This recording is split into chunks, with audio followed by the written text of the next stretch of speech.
Hello YouTube, welcome to my channel. I'm going to be talking about a topic very dear to my heart, that being attention deficit disorder, or ADD in short. Now you may know about ADD being changed to now be defined as inattentive type ADHD. But the opinion of many professionals is that this distinction has caused people who have ADD to feel underrepresented in media and research. If I ask you to think about a person with ADHD, you most likely imagine a child or a young adult sitting at the back of a classroom struggling to hold in their energy and creativity. But in the case of inattentive ADHD, the child is more likely nodding off in the background or staring out the window. These kids often hear the phrase, "stop being lazy," or that they are smart but not living up to their potential. If not addressed, they can go into adulthood crumpling under the weight of their own expectations and the words of others.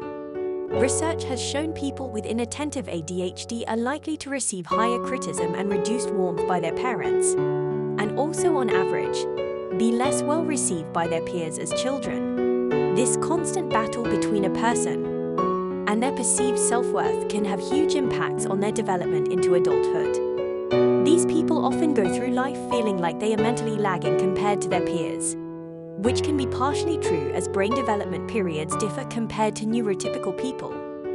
While this can feel like impairment, if it is properly addressed, it can be a blessing.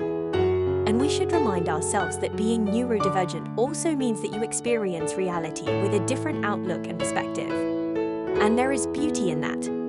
I have called the inattentive ADHD the cousin of ADHD because at their core they share many common attributes that can make life challenging.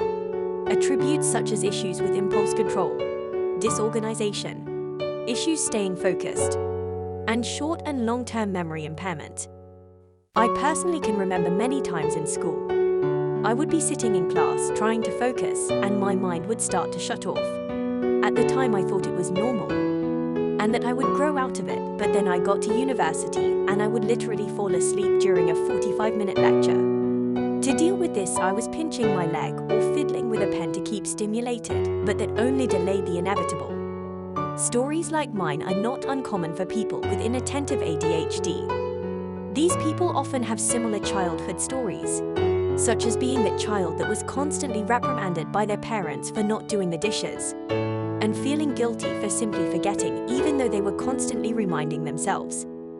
The cause of this forgetfulness is impairment in working memory, which is memory that has limited capacity that can store short-term information for short periods, and it's mainly governed by the prefrontal cortex and the hippocampus, which are the brain areas people with inattentive ADHD often have development delays in, and is also the cause of potential increases in risk-taking behavior.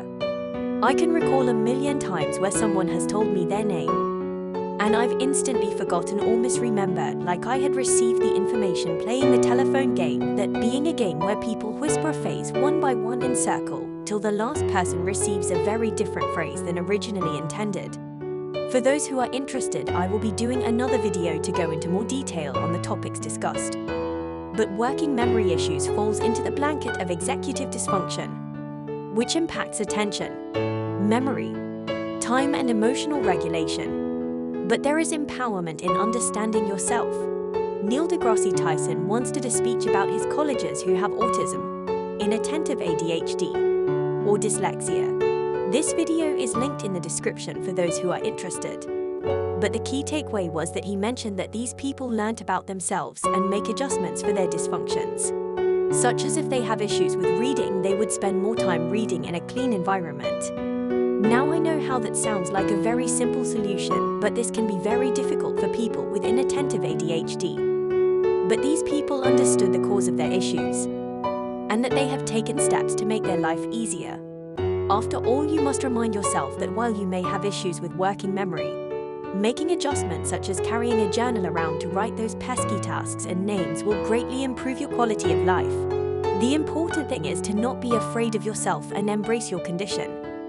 If you make a mistake, don't get upset about it. Take time to understand and make adjustments that reduce the probability or severity of it occurring again. I've also linked a study in the description that shows that journaling is associated with decreased mental distress and increased well-being in people with elevated anxiety, with anxiety often a byproduct of inattentive ADHD. There are also countless articles and personal anecdotes of people with AD improving their quality of life by journaling. Thanks for watching, and I hope that you can spread awareness on these topics.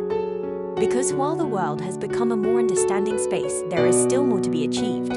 I will be posting more videos on all topics: mental health, research into ADD, medication, and other forms of treatment, so please like and subscribe.